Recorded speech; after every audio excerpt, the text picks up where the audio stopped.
Kowe ngapa? Kowe ngapa? Lho. Melayu nendi? Rono. Tiga. Ora nyono nek nasibe awake dhewe kaya ngene. Ngapa jane mbok terus terang? Nek kira-kira uripku Dara iki ngandhake anak-anake. Giatut kaca Antarsena. Terus kon nyebar golek awake dhewe ora usah wedi to. Kowe mungsuh wong tuane.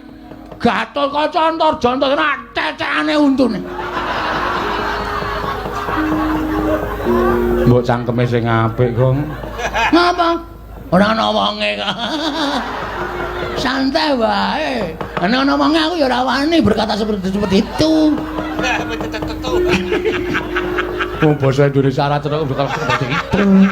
Berkata seperti itu maksudnya. Wani tenan. Wani. Nek upama Ndara Garkaca tekan kene, Ndara Garkaca senengane nguntir sirah. Aku ya kondang nguntir bayar. Ndara Antarja nyembur, aku ya kulino nyembur. Ndara Antarsena kae wong kocluk. Anak Werkudara sing ora duwe sopan santun, ora duwe tata krama, wani karo wong tuane iki sing Antarsena. Antarsena. Nek tekan kene tandangane padha-padha le petuk.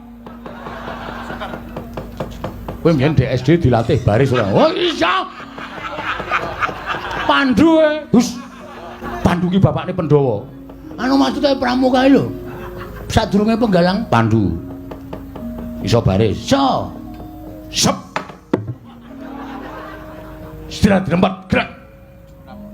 Wah. Gap gerak. Nek mengo-mengo ngono ya iso. Mek iso digulu Maksudnya nek balik kanan ngono ya iso. Hadap kiri ya iso. Iso. Balik kanan. Gerak.